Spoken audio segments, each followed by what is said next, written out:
एक एक number, case study, 5वां क्वेश्चन विद ट्रिक। भाई इतना इजी क्वेश्चन।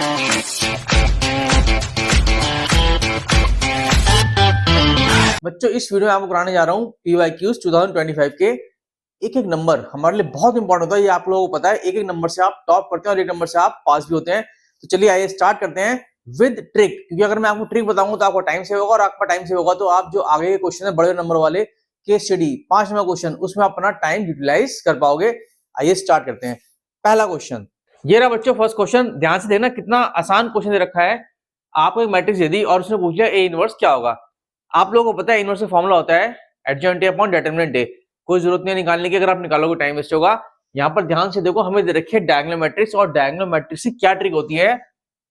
अगर डायगोनल मैट्रिक्स हमें दे रखी है तो बच्चों डायगोनल मैट्रिक्स की सिर्फ इतनी ट्रिक होती है कि आपको अगर कोई भी पावर निकालनी है, सिर्फ डायगोनल एलिमेंट्स की पावर चढ़ा दीजिए। ये इसकी डायगोनल मैट्रिक्स की ट्रिक होती है। यानी कि अगर ए हमें मैट्रिक्स दे रखी है, देख लेते हैं कौन सी दे रखी है। -1 0 0 0 0 1 0 0 1, और आपको इसकी पावर -1 निकालना है। कुछ नहीं करना, सिर्फ आपको जो डायगोनल एलिमेंट्स है ना उनकी पावर चढ़ा दो। ऐसा करते ही आपकी इनवर्स निकल के आ जाएगा। आप ये देखो कितना आंसर आ गया। -1 की पावर -1, 1 अपॉन -1 दैट इज -1। बाकी हमारे 0 0 हैं ही, ये 0 हो गया। 1 की पावर -1, 1 अपॉन 1 वो भी 1 हो गया। ये 0 ये 0 ये 0, और लास्ट एलिमेंट भी आपका 1 हो गया। अब आप ध्यान से देखो ऑप्शन में कौन सा आपका राइट आंसर है। ध्यान से देखो, आपका D is the right answer. ये रहा बच्चों सेकंड क्वेश्चन। यहां में दे रखा था वेक्टर का, और ये भी बहुत ही इजी क्वेश्चन है।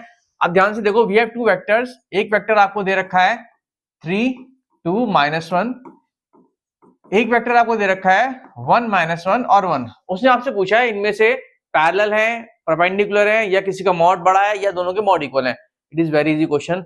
साफ देखो, आपके ये दोनों के दोनों प्रोपोर्शनल नहीं है, दैट मींस पैरेलल तो नहीं होगा। ठीक है, परपेंडिकुलर के लिए आपको बताया डॉट प्रोडक्ट 0 होना बहुत जरूरी है।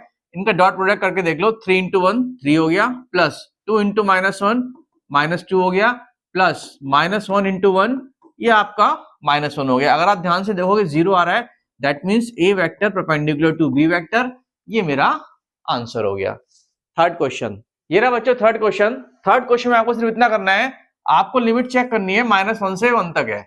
दैट मींस ये हमारा प्रॉपर्टी वाला क्वेश्चन है। इसमें आपकी लगेगी ऑड और इवन वाली प्रॉपर्टी। तो आपको सिर्फ इतना देखना है कि जो भी फंक्शन है आपका, उसमें -x पुट करके देख लो। दिस इज माई फंक्शन, तो भाई मैंने -x पुट करके देख लिया। अगर ऐसा करने पर नेगेटिव आ जाए, देखिए मॉड का तो प्लस ही आएगा, नीचे हमारा नेगेटिव है, दैट कम्स टू -fx।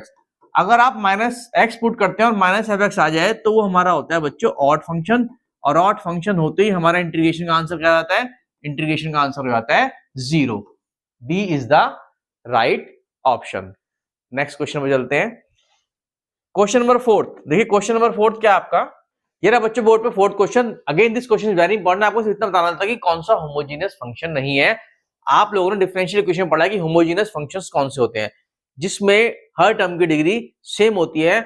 और अगर हम x को लैम्डा x पुट करते हैं, y को लैम्डा y पुट करते हैं, तो कॉमन निकलने के बाद लैम्डा की कुछ ना कुछ पावर निकल कर बाहर आ जाती है, और पूरा का पूरा फंक्शन हमारा एज इट इज जाता है। तो आप ये देखिए, इसमें मैं ये पुट कर रहा हूँ फर्स्ट ऑप्शन में। जब मैंने लैम्डा y पुट करा तो लैम्डा स्क्वायर y स्क्वायर हो गया, यहाँ पर x लैम्डा, यहाँ पर y लैम्डा। अगर मैंने इसमें से लैम्डा स्क्वायर कॉमन निकाल लेना है तो मेरा वही बच जाएगा जो मेरा फंक्शन था। तो यानी कि ये हमारा होमोजेनियस फंक्शन हो गया। ठीक है, दूसरे वाले में भी सेम यही चीज होगी। अगर मैं x को लैम्डा x पुट करूंगा, लैम्डा y पुट करूंगा, अगेन लैम्डा बाहर आ गया। ठीक है, लैम्डा है सम पावर 1, यहाँ पर लैम्डा की 2 पावर थी। अगेन दिस इज होमोजेनियस, ये भी हमारा होमोजेनियस फंक्शन हो गया। थर्ड वाले में भी अगर आप पुट करेंगे लैम्डा y नीचे lambda x plus lambda y नीचे लैम्डा x। अब आप ध्यान से देखो, ऊपर नीचे लैम्डा कट जाएगा बच्चों, यानी कि लैम्डा बाहर हमारा विदाउट पावर रहेगा, तो उसको मैं कह रहा हूं लैम्डा की power 0। Again this is a homogeneous function. Got it? तो इसका मतलब ये भी हमारा होमोजेनियस है। तो कौन सा फंक्शन होमोजेनियस नहीं रहा? सिंपल सी बात है, ये वाला फंक्शन हमारा होमोजेनियस नहीं रहा। This is my required answer. क्योंकि आप उसमें अगर लैम्डा y या लैम्डा x पुट करोगे तो लैम्डा बाहर आ नहीं पाएगा, अंदर ही अटक जाएगा। आप देख लो इस चीज को।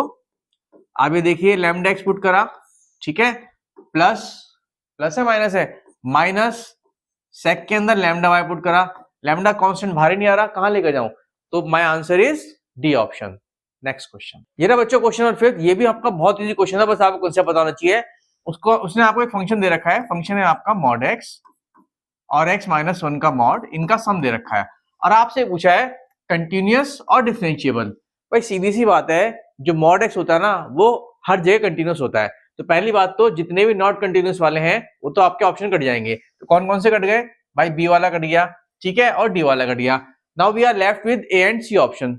दूसरी बात ये होता है कि जो मॉड वाला फंक्शन होता है ना वो कभी भी डिफरेंशिएबल नहीं होता उस वैल्यू पर जो इसके अंदर इसको जीरो बनाता है, यानी कि mod x equal to zero पे कभी डिफरेंशिएबल नहीं होगा, और ये वाला कभी भी इस पे डिफरेंशिएबल नहीं होगा जो मॉड के अंदर की वैल्यू को जीरो बना रहा है। ये इसका कंसेप्ट होता है, x इक्वल्स टू 1 और x इक्वल टू 0 पे डिफरेंशिएबल नहीं होगा।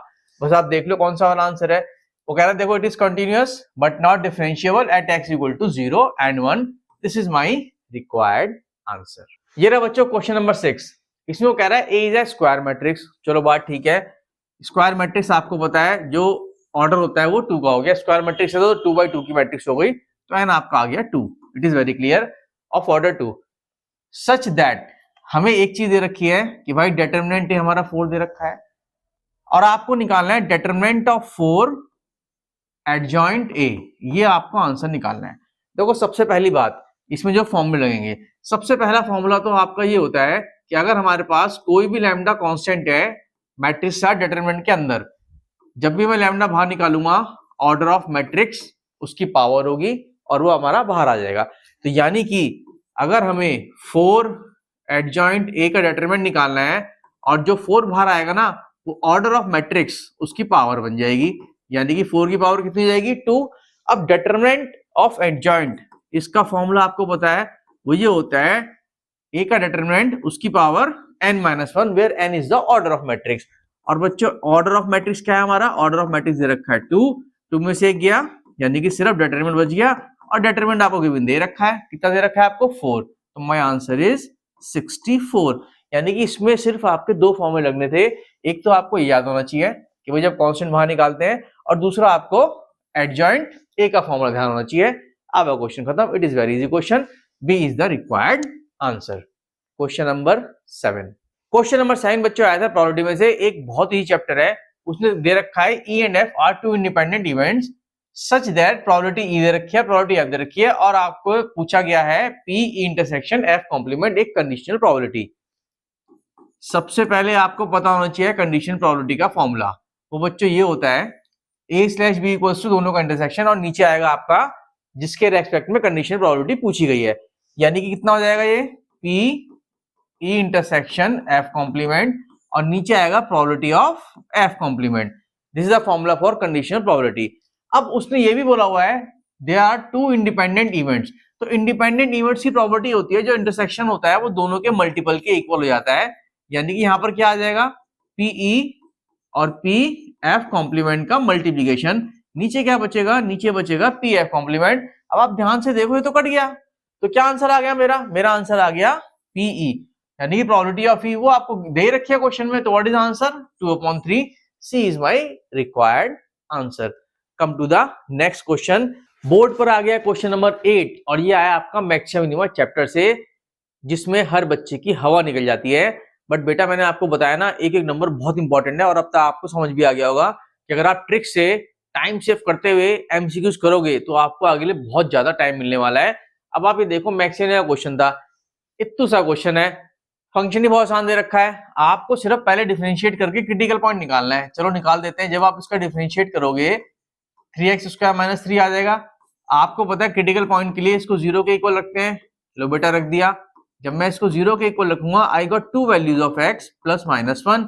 यहाँ पर दे रखा है 0 और 2 के बीच में आंसर आना चाहिए, तो बेटा x की वैल्यू 1 हो जाएगी, -1 हम नेग्लेक्ट कर देंगे क्योंकि वो हमारा 0 और 2 के बीच में नहीं आ रहा।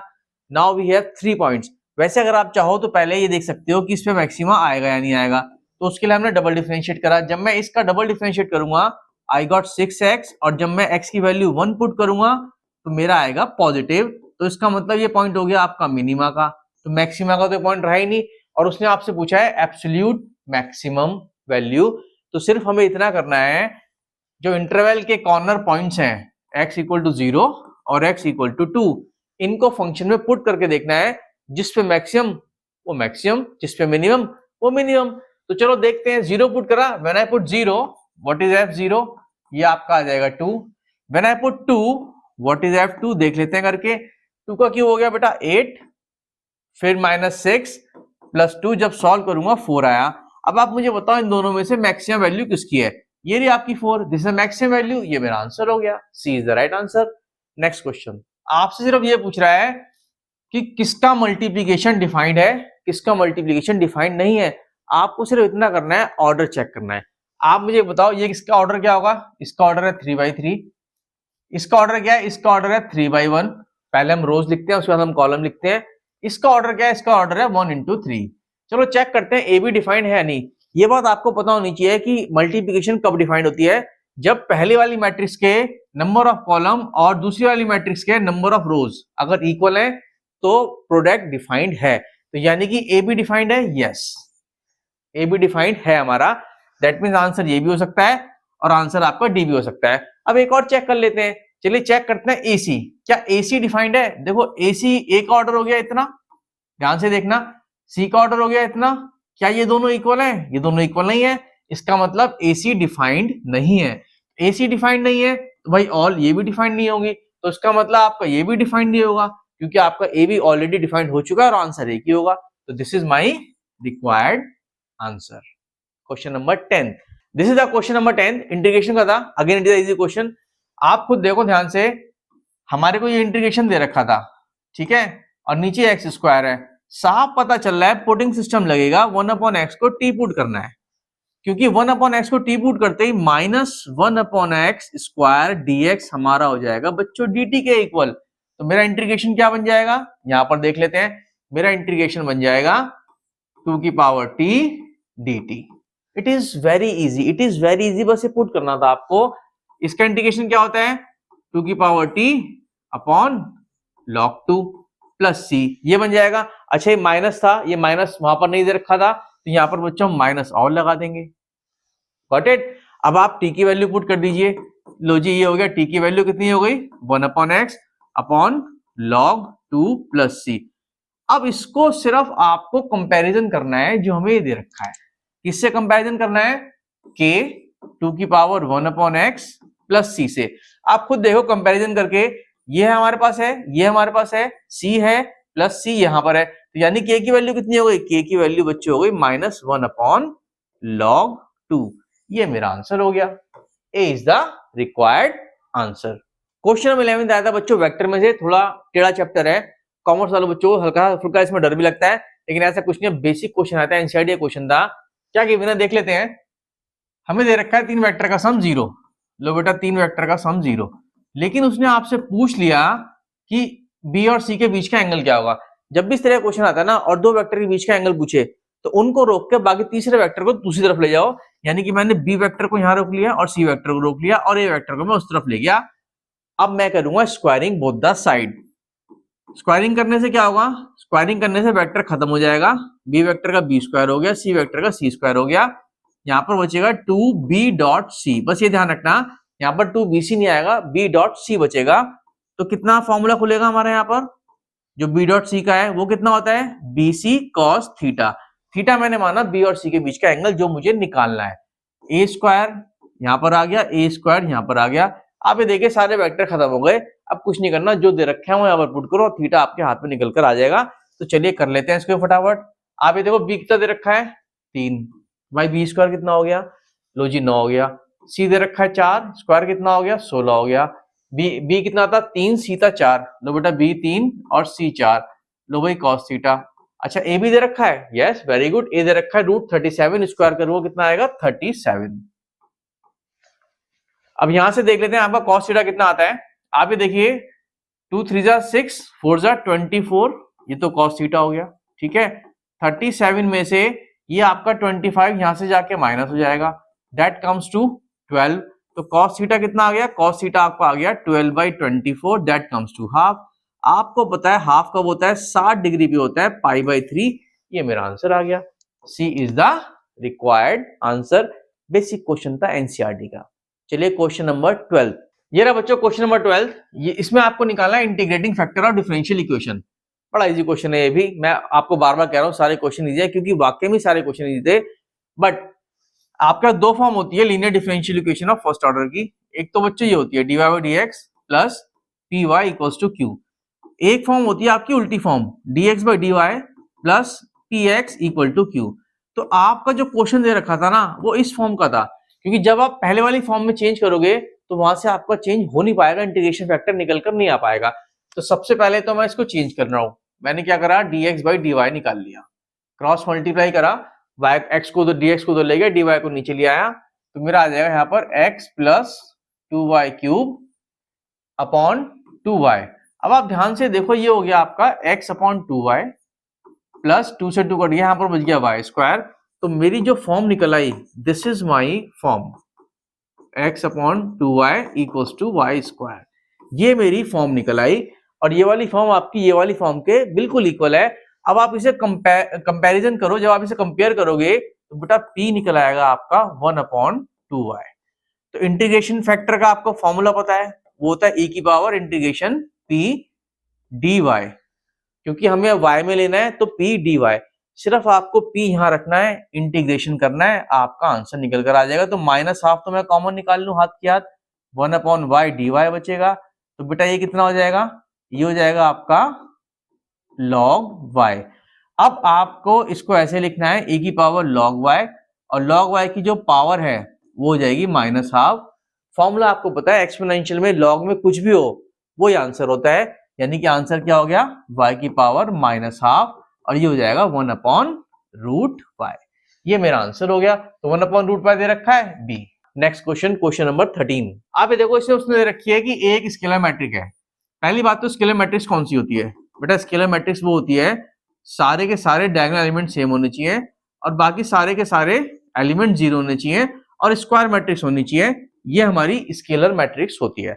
अब उसने कहा एक स्केलर मैट्रिक्स है, आपको बताना है y की पावर x क्या होगा। सिंपल सा क्वेश्चन है, कंपैरिजन कर लो। आप ये देखो सारे एलिमेंट सेम होने चाहिए, तो भाई y क्या होगा, y हो जाएगा आपका 7। Got it. उसके अलावा सब जीरो होना चाहिए, x क्या हो जाएगा, x हो जाएगा आपका 0। तो भाई निकालना क्या है, y की पावर x आपको निकालनी है, तो यानी कि 7 की पावर 0 आपको निकालना है। Answer is 1। ये रहा मेरा answer, B is the right answer. Question number 14 बच्चों आया था आपका एलपीपी से।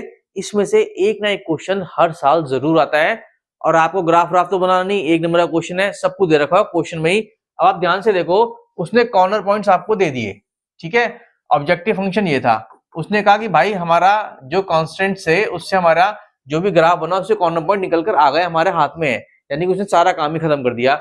आपसे पूछ रहा है मैक्स या मिनिमा z कहां पर होगा। भाई कुछ नहीं करना, पॉइंट रख के देख लो, जिसमें मैक्स है उसमें मैक्स है, जैसे मिनिमम उसमें मिनिमम, बात खत्म।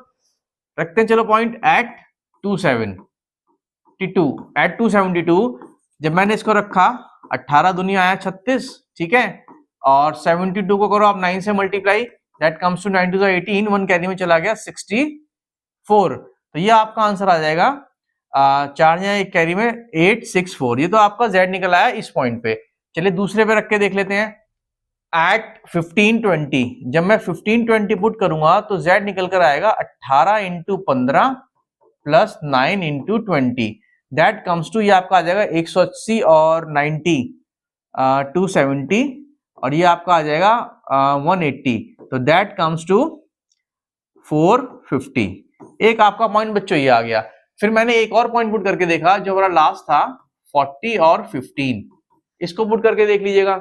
जब मैं इसको पुट करूंगा z equals to 18 into 40 plus 9 into 15, ये आपका आ जाएगा 18 4 जा कितने हो गए, 18 टू 36, ये आपका आ गया 720 प्लस 9 को इससे आप मल्टीप्लाई करो, 9 5 जा 45, 4 कैरी में चला गया, तो ये आ गया 135, दैट कम्स टू 855। अब आप मुझे बताओ कौन सा मैक्सिमम है कौन सा मिनिमा। भाई मैक्सिमम तो 855 हो गया, 4 40 और 15 पे, तो 40 और 15 पे मैक्सिमम देखो पहले कहां है, 40 और 15 पे मैक्सिमम ये रहा, तो यानी कि ये ऑप्शन तो खत्म हो गए, ऑप्शन बचा सी और डी। अच्छा मिनिमा क्या है हमारा, मिनिमम पॉइंट है 480, किस पे? 15 और 20 पे, 15 और 20 पे मिनिमम, तो आपका ये आंसर भी खत्म हो गया। तो this is my required answer. Question 15, एक और क्वेश्चन मैट्रिसेस से आ गया है और कुछ नहीं पूछा, सिंपल से आपसे फॉर्मूले पूछे हैं। अब मैं क्या बोलूं, आसान था नहीं रहा। आप देखो वो कह रहा है ए और बी इन्वर्टेबल मैट्रिक्स है, इसका मतलब क्या हो गया? इन्वर्टेबल का मतलब एक ही होता है कि भाई determinant A not equal to 0। फिर ये पूछ रहा है कौन सा सही नहीं है। देखो सिंपल सी बात है, आपको पता है बी ऑप्शन करेक्ट है क्योंकि ये प्रॉपर्टी होती है इनवर्स इक्वल्स टू, उसके बाद आप रिवर्स में इनवर्स लोगे और मल्टीप्लाई करोगे, दिस इज द प्रॉपर्टी, तो ये तो आपका सही हो गया। ठीक है, डी ऑप्शन भी आपका करेक्ट है क्योंकि आपको पता है डिटरमिनेंट का इनवर्स लो या इनवर्स का डिटरमिनेंट लो, दोनों का एक ही मतलब होता है। आपका सी ऑप्शन भी करेक्ट है। सी ऑप्शन कैसे करेक्ट है? ए इनवर्स का फॉर्मूला होता है adjoint A upon determinant A, cross multiply करोगे तो आपका सी ऑप्शन भी निकल कर आ जाएगा। आई थिंक तीनों के तीनों आपको समझ आ गया कौन से करेक्ट है। मैंने करेक्ट वाले समझाया ताकि आपको कॉन्सेप्ट भी समझ आ जाए। तो कौन सा बच गया नॉट करेक्ट? ये, this is my required answer. कभी भी a प्लस बी का इनवर्स उसके रिवर्स में लिख लो या सिंपल लिख लो, वो उसके इक्वल नहीं होता, ट्रांसपोज होता है, इनवर्स नहीं होता। Come to the next question. Question 16 आया आपका लीनियर प्रोग्रामिंग में से एक और क्वेश्चन। इस वक्त सिर्फ थ्योरेटिकल क्वेश्चन है, इसमें कुछ करना नहीं है आपको। आप ये देखो कह रहे हैं फिजिबल रीजन जो है हमारा वो बाउंडेड है। बाउंडेड का मतलब क्या हो गया? मतलब चारों तरफ से ढका हुआ है, दैट मींस चारों या तीनों कोई ना कोई पॉइंट जरूर होंगे। मतलब इस तरह का आपका है, मान लो एक आपका लाइन जा रही है और आपकी सपोज एक लाइन इसको काटती हुई जा रही है, तो ये आपका जो एरिया आ रहा है तीनों तरफ से बाउंडेड है। और जो हमारा बाउंडेड रीजन होता है ना, उसमें मिनिमम वैल्यू भी आती है और उसमें मैक्सिमम वैल्यू भी आती है। बस आपको ये बताना था, C is the right answer, it will have both maximum and minimum values, और कुछ नहीं करना था, दोनों आती हैं। Come to the next question. लो जी बच्चों, क्वेश्चन नंबर 17 आ गया आपका एरिया ऑफ इंटीग्रेशन से। क्वेश्चन में क्या गिवन है? क्वेश्चन में वो कह रहा है Y square is equal to X, हमारी एक कर्व है, तो इसका मतलब जो भी मैं इंटीग्रेशन निकालूंगा वो आपका रूट एक्स डी एक्स जरूर होगा, क्योंकि आप y की वैल्यू यहाँ पर पुट करते हो। ठीक है, तो इसका मतलब आपका ये आंसर नहीं होगा, इसका मतलब आपका ये आंसर नहीं होगा। भाई दो तो उड़ गए, दो तो उड़ गए। अब सिंपल सी बात है, जो आपको निकालना है एरिया वो आपको x इक्वल टू 4 तक निकालना है, दे भी रखा है 0 से लेकर 4 तक। तो चलो बेटा इसकी लिमिट हो गई 0 से 4 तक। अभी कोई उड़ा नहीं, दोनों में 0 से 4 लिमिट दे रखी है, यानी कि अभी हमारा दोनों आंसर हो सकते हैं। अब आपको सोचो, उसने पूछा है शेडेड, शेडेड मतलब सिर्फ ऊपर का पोर्शन आपको निकालना है, दैट मीन्स बस यही आपको निकालना है। अगर वो आपको कहता बाउंडेड पूरा निकालो, या वो आपसे कहता कि नीचे भी शेड कर रखा होता निकालो, तब आप इसका डबल करते। अब आपको डबल नहीं करना, ये आपका आंसर हो गया, ये कट गया। This is my required answer. ये रहा बच्चों क्वेश्चन नंबर 18। क्वेश्चन नंबर 18 आपका था ट्रिग्नोमेट्रिक फंक्शन से। आपको एक ग्राफ दे रखा था और उसने आपसे पूछा था कि इसके इनवर्स का ग्राफ बताओ। अगर आप ग्राफ को पहचान रहे हो कि भाई कॉस का है, साइन का है, तो बहुत अच्छी बात है। लेकिन अगर आप नहीं पहचान पा रहे हो ना, तो इनवर्स ग्राफ बनाने का सबसे बड़ा तरीका है एक्स और वाई एक्सिस को आपस में उल्टा कर दो, आपका इनवर्स निकल आएगा। अब ध्यान से देखना, सबसे पहले आप ये देखिए 1 -1 1 -1 है ना, ये आपको दे रखे हैं, तो इसका मतलब ये लास्ट ऊपर वाला पोर्शन है ये 1 होगा और नीचे आपका कितना होगा? मैक्सिमम -1 होगा। तो अब मैं सबसे पहले ना ये देख रहा हूं कि उसमें हमारे एक्स और वाई कोऑर्डिनेट क्या क्या है। अब आप खुद देखो, आप तुरंत समझ जाओगे कि ग्राफ का इनवर्स कैसे बनेगा। आप ये देखो, यहाँ पर x 0 है तो y कितना हो गया? 1। लो भैया x को 0 y कॉमन मान लिया। यहाँ पर x आपका π/2 है, लो जी x हमारा हो गया π/2 और y हो गया यहाँ पर 0। यहाँ पर x हमारा पाई है, y -1 हो गया, यहाँ पर x पाई हो गया, y -1 हो गया। मैंने एक बार पॉजिटिव वाली साइड लेके देख ली। ठीक है, अब इसका मैं ग्राफ बना रहा हूं, लेकिन आपको इसका उल्टा ग्राफ बनाना है। उल्टा मतलब x एक्सिस की जगह यहाँ पर होगी y एक्सिस और यहाँ पर आपकी x एक्सिस। बस इतना कर दो, आपका ग्राफ बन जाएगा। अब ध्यान से देखो, y की जो वैल्यू है आपकी 1 और -1 है, तो भाई मैंने 1, ये 0, ये मैंने -1 मान ली। Got it. x की वैल्यू आपकी 0 है, थोड़ा सा ऊपर π/2 ले लेते हैं और थोड़ा सा ऊपर उसके पाई ले लेते हैं। Got it. अब आप देखो x 0 y 1, ये x 0 हो गया आपका, यहाँ पर y हो गया आपका 1, तो ग्राफ यहाँ से स्टार्ट होगा। ठीक है, उसके बाद आपका x π/2, ये x π/2 और y आपका 0, यहाँ पर ग्राफ जाएगा। उसके बाद आपका x हो गया पाई और y हो गया -1, यानी कि आपका ये पॉइंट आ गया। तो सिंपल सा लॉजिक है, आपका कुछ इस तरह से ग्राफ जाएगा, लाइक दिस। अब आप खुद मैच कर सकते हो इसका इनवर्स कौन सा है। ये रहा मेरा आंसर। 18 क्वेश्चन तो आते हैं आपके बच्चों एमसीक्यू, जो आपके 1 नंबर के होते हैं। उसके बाद 2 क्वेश्चन आते हैं आपके असर्शन और रीजनिंग बेस्ड क्वेश्चन, ये भी आपके एमसीक्यू होते हैं, बस आपको ये बताना होता है इनमें से एक आंसर, यानी कि ए ट्रू है, बी ट्रू है, सी ट्रू है, डी ट्रू है, ठीक है। और ये स्टेटमेंट आपको दे रखी है, depend on this assertion and reasoning. तो चलिए सबसे पहले हम चेक कर लेते हैं। सबसे पहले आप ये देखिए असर्शन क्या है, वो कह रहा है z सेट ऑफ इंटीजर है। लो भैया हमारा इंटीजर है, आपको पता है इंटीजर क्या होते हैं, व्हाट आर इंटीजर्स, पॉइंट में नहीं आते, ठीक है। A function from z to z function है। वो कह रहा है डिफाइंड एज दिस, हमें फंक्शन दे रखा है, मैंने यहाँ फंक्शन भी लिख लिया, this is the function 3x - 5, this is my function. क्या ये बाइजेक्टिव है, हमें बताना है बाइजेक्टिव है। अब सबसे पहले बाइजेक्टिव फंक्शन क्या होता है बेटा, बाइजेक्टिव फंक्शन वो होता है जो 1 1 भी होता है, जिसको हम इंजेक्टिव बोलते हैं, जिसको हम क्या बोलते हैं, इंजेक्टिव, और जो ऑन टू भी होता है, जिसको हम बोलते हैं सर्जेक्टिव। पहली बात तो ये हमारा 1 1 फंक्शन होता है इंजेक्टिव, और ऑन टू फंक्शन होता है सर्जेक्टिव, उसको हम बोलते हैं बाइजेक्टिव। तो रीजन अगर आप ध्यान से देखें, a function is bijective if it is both surjective and injective. Surjective बोलते हैं इसको, इंजेक्टिव बोलते हैं 1 1 को। तो उसका मतलब रीजन तो ठीक है भाई, रीजन तो ठीक है हमारा, कोई टेंशन वाली बात नहीं है। असर्शन चेक करना है, उसके लिए 1 1 चेक करना पड़ेगा। ये जो हमारा फंक्शन है 1 1 का तरीका आपको पता है, ये होता है fx को हम fy पुट करते हैं, तो आप ये देखो 3x - 5 = 3y - 5। ऐसा करने पर बच्चों अगर हमारा x और y इक्वल आ जाए, जो कि इसमें आ रहे हैं, तो yes it is 1 to 1 function. तो भाई 1 1 तो हो गया, अगर ये ऑन टू भी हो गया तो ये आपका बाइजेक्टिव हो जाएगा। तो चलो चेक कर लेते हैं ऑन टू। ऑन टू का लॉजिक क्या होता है, ऑन टू का लॉजिक ये होता है fx को हम fy के इक्वल पुट करते हैं, यानी कि हमारा क्या हो गया 3x - 5 = y। उसके बाद हम चेंज करते हैं x को y की टर्म में। लो बेटा मैंने x को y की टर्म में चेंज कर दिया।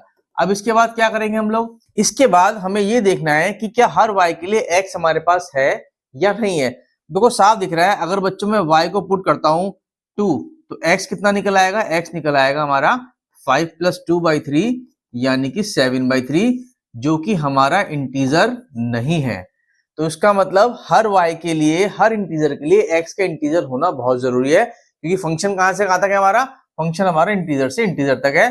तो इसका मतलब this is not onto function. तो ये ऑन टू नहीं रहा तो क्या नहीं रहा, ये बाइजेक्टिव नहीं रहा। तो इसका मतलब असर्शन ने क्या हो गया हमारा, भाई गलत हो गया। तो फिर कौन सा आंसर हो गया, हमारा आंसर हो गया D, assertion is false but reasoning is true. Question number 20 बच्चों आया था लिमिट और कंटिन्यूटी से, और कंटिन्यूटी का एक ही रूल है जो कि आपको पता है, जो यहाँ रीजन में दे रखा है।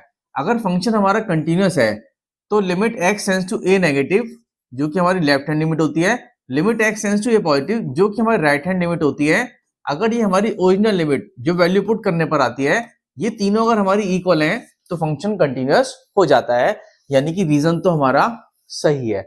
अब ये चेक कर लो असर्शन सही है या नहीं। इसमें उसने क्या रखा है कि फंक्शन कंटिन्यूअस है 5 पर, a की वैल्यू 5/2 है।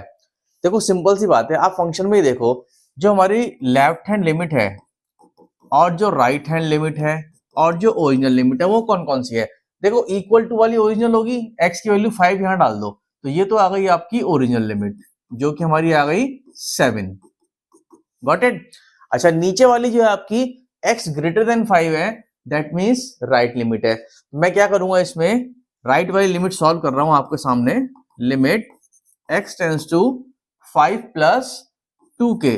अब इसमें x है ही नहीं, ठीक है, तो अगर मैं लेट पुट करूंगा अभी तो कहां पुट करूंगा, तो 2k कितना हो गया 7, तो बेटा k कितना हो गया 7/2, और आंसर कितना आ रहा है 5/2। That means assertion is wrong, assertion गलत हो गया, रीजन ठीक हो गया। तो what is the answer, option D is the correct answer. Thank you बच्चों, थैंक यू वेरी मच। ये थे लास्ट ईयर के 20 एमसीक्यूज, एक एक नंबर के आते हैं, फ्री के आते हैं, थोड़ा सा अगर आप दिमाग लगाए कर दोगे सारे ठीक हो जाएंगे। Best of luck from my side, मिलते हैं नेक्स्ट वीडियो में।